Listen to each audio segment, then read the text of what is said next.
Behold, new royalty Hydroid, the much maligned Warframe that has been getting a lot more love lately. To celebrate the new year, I'm going to show you my fashion for a new fashion frame meta staple, Hydroid Prime. Default skin has great balance overall, but the shoulders feel a bit small to me, so my goal with this appearance was to let the natural beauty of the skin show through while adding some ornate golden elements and emphasizing the, clothing side of the model instead of the organic side. So to that end, we have sort of a tarnished gold. I don't want something too sharp.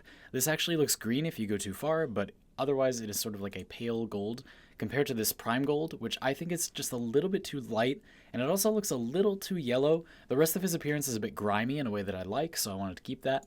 For his sort of pants, which is what I feel they look like with this color, we have this very nice even gray from Grenier. You can get a nice dupe from Orican up here, if you like.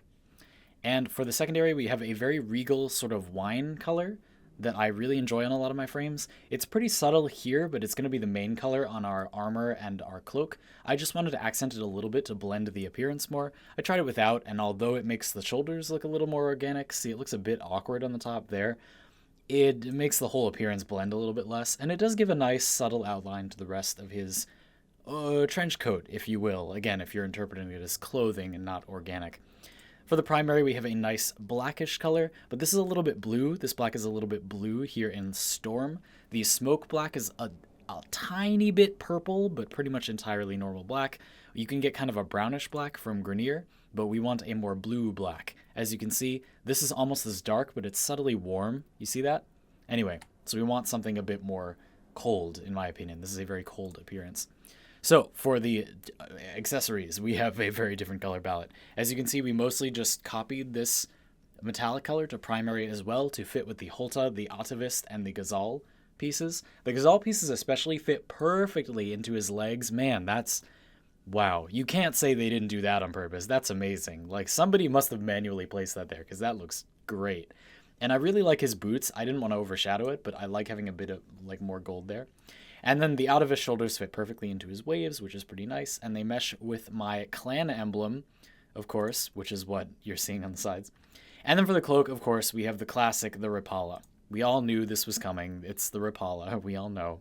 Now, you will notice that I've changed up the energy colors a little bit. So the cloak, which just has the same colors, the secondary and tertiary are swapped, has blue energy, and the mainframe's body has blue energy, but then the shoulders, the accessories, the armor have orange energy.